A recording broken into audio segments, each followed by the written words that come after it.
What's up, my fellow Guardians? Your dude Sly here, and welcome back to part 3 of my King's Fall raid guide. Now, last time in part 2, we took out my man Golgi, Golgoroth the Ogre, and then in a separate video, we figured out the new plate order for the secret chest in the maze. And now, here in part 4, we are heading past the Wall of Dicks and into the final arena within King's Fall, where you will first go against the Daughters of Oryx, also called the Sisters Encounter or the Death Singer Encounter, and then once that is done, finally the man Oryx himself. Now, personally, I've always considered the Death Singer encounter or the Sisters to be kind of like a in-between encounter, kind of like totems at the beginning of the raid. It's not really a boss fight, in my opinion, but definitely bigger than a simple intro. However, no matter how you see this encounter, what you learn here will be crucial for the next and final encounter, Oryx, as it is a culmination of all the mechanics you have learned from each step along the way within King's Fall, and the Death Singer encounter adds in yet another step to the playbook. So, as always, ladies and gents, let's break down this encounter so you know exactly what's going on, no matter what job that you need to do. So first, let's talk about subclasses, mods, and weapons, and then we'll get into the various areas of the map where things spawn, etc., and then finally, the mechanics. We'll then put that into motion from start to finish so you can get an idea of what's going on at each phase. So, without further ado, y'all, let's drop the small talk and get this bad boy started. Alright, so first up, characters and subclasses, and then we'll talk about weapons. Now, not really a lot to talk about here. For Daughters, we can pretty much skip this step, as there are really no must-have classes for this fight, because it's one of the fastest encounters in King's Fall besides totems. Now, the one that really helps out will be one Warlock Well, because the bosses do shoot at you during damage, and if you're the one that she's targeting, a well will help you stay alive, as well as those within the splash damage cone. After that, it's really about burst damage with your weapons, and you can burn down the Sisters without the need for super. So, use whatever you're comfortable with here. However, Gathering Storm or Golden Gun, Nova Bomb, Titan Bubble, these are all supers that you can use if you so wish to do so. But as you'll see here in a moment, there really is no need unless you're speedrunning and you want to shave off a few seconds. As for weapons, now there are two recommended ways to go about damage.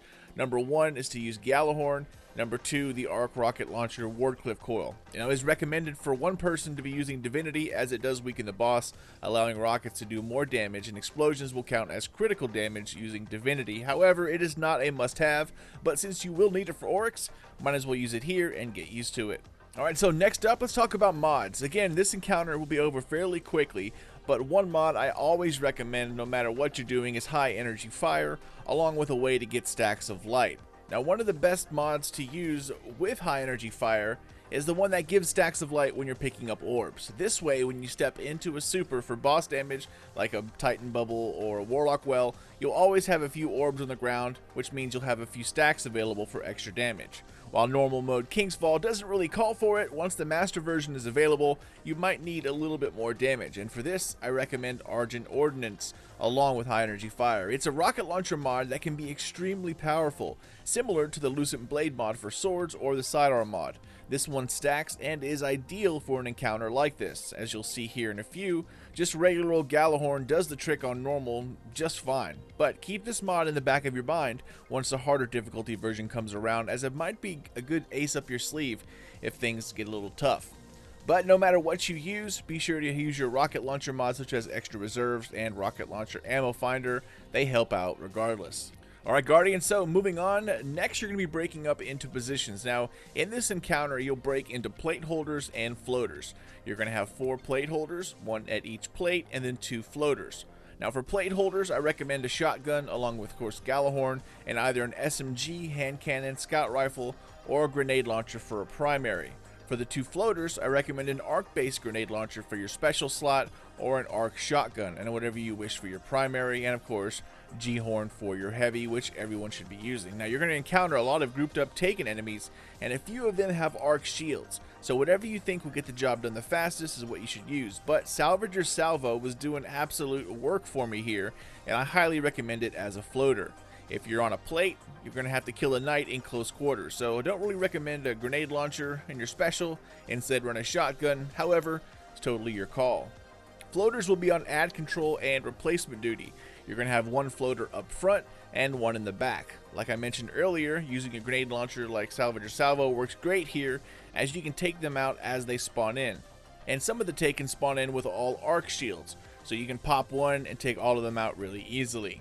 Plate holders will need to be able to take out snipers and a hive knight at their plate and then clean up adds from a distance. So a shotgun works well for this, paired with a scout rifle, or anything with a little bit of range will do. Now these are my recommendations, but besides Gjallarhorn, everything here is pretty flexible. Okay, so next let's talk a little about the map, and then we'll get into the mechanics of the fight. So from the entrance and rally flag at the back of the room, you're going to have 4 plates on top of pedestals. You'll see 2 on your left and 2 on the right. The closest one to you from the entrance will be plate left 1 and plate right 1. The ones at the front of the room will be right 2 and left 2. So basically you have L1, L2, R1, R2. The Death Singers are in the direct middle of the room on their own platforms, one on the left and one on the right, with a walkway splitting down the middle. Now, if you're a D1 veteran, it's best to take what you know and stash it into the D1 memory banks, as it will just confuse you here, and it's also why we are not labeling the plates 1 through 4 clockwise, as we used to do, because things are different, as you'll soon see. The only thing that stays pretty much the same is damage and the death song. The rest has kind of changed up. Not by much, but you'll see. As for ad spawn locations, they all pretty much spawn in 4 locations every single time. All are located close to the main walkway in the center of the map. You'll have 1 left and 1 right at the front of the map, and 1 left, 1 right at the back of the map. Like I said, right next to the main walkway. This is why it's just easy to lob a grenade into them and take them out all at once with a grenade launcher, because they spawn right here in a group, all packed tight together. So pretty easy to take them out. Now every once in a while you'll get the occasional thrall that comes out of the pools in the corners of the plates, but those aren't really much to worry about. The only other ad that you really should be looking out for are snipers, and they will appear on taken platforms off the side of each plate. They kind of hang outside the ship up into the air, and they will always respawn no matter if you kill them or not, so just be aware that they are there. Mostly a nuisance on normal mode and no real threat unless you're 1 shot away from death, but when Master comes out, they might warrant more attention, so just be aware of where they spawn.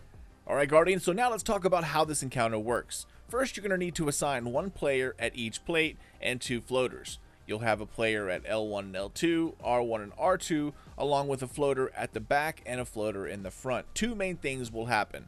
First, you will see 1 Hive Knight kneeling on a random plate, and second, 1 player will be chosen at random to be torn between dimensions, also called the runner.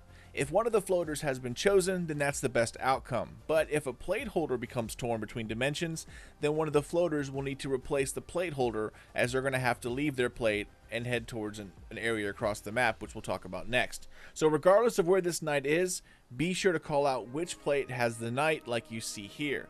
This indicates where things kick off. Next, look up into the sky and notice these floating kind of invisible looking platforms. These are what the player uses who is torn between dimensions. Now the runner has to use these platforms to grab an orb way up in the air. You will need to bridge 2 plates together with these platforms every single time.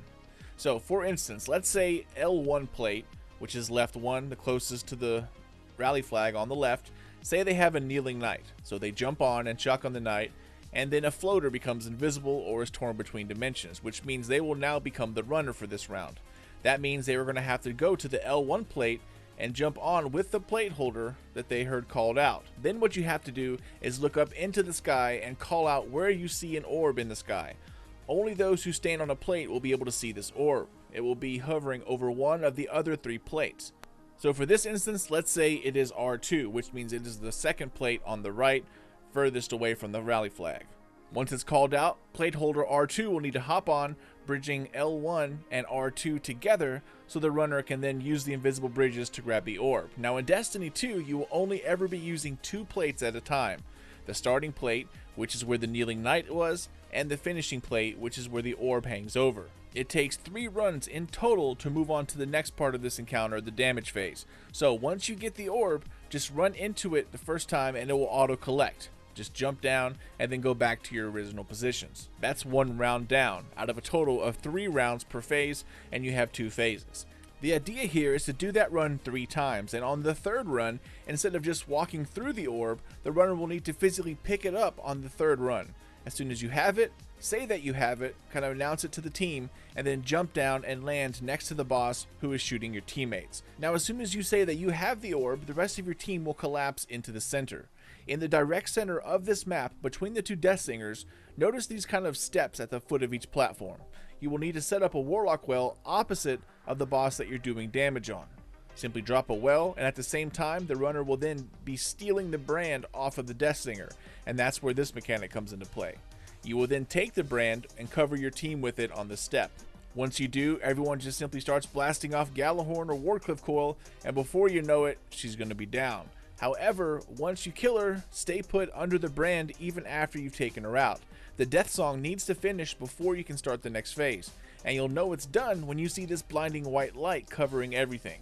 Once the light and the brand disappears, you can now run back into your original positions, getting ready for the second phase of the fight. Once you're back into your original positions, now you basically just start it over again, except this time damaging the other sister. Once again, look for the Kneeling Knight, call out which plate it's on. The runner will meet up at that plate, and once you hop on, call out which plate has the orb above it. Then, that plate will hop on. The other two plate holders can now help out with adds until the next run. The person torn between dimensions or the runner will use the platforms to jump up to the orb and run through it. Simply repeat that 3 times with the runner grabbing the orb on the 3rd run, then stealing the brand from the second sister. Cover your team with the brand, do damage, win the day, easy easy. Now, this encounter has always been one of the easiest and fastest to complete within King's Fall, and because of that, I've always liked it, and it's also a great speedrun encounter. But that's really about it, y'all. I hope this guide was easy enough to follow along with, and if nothing else, I hope that it helps you prepare for the Oryx encounter, which kind of adds in a little bit of everything. But that's it for me, y'all. Thank you all so much for watching and for supporting my channel, Sly Nation. Keep it here for everything D2 related, as I am stoked for Lightfall and cannot wait to see what we get into here in a few seasons' time. If you wish to get in touch, business or otherwise, feel free to hit me up anytime, SlyNationGaming67@gmail.com, or feel free to check me out on the socials, at Sly_Nation on Twitter, Sly Nation Gaming on good old Facebook. Take care, y'all, and keep those eyes open for the final part of my King's Fall guide, Oryx, which will be in my King's Fall playlist if you wish to check it out. But more so than that, keep those eyes open for more D2 videos and guides coming out here soon. But until then, this is your dude Sly, and I'll see you all next time.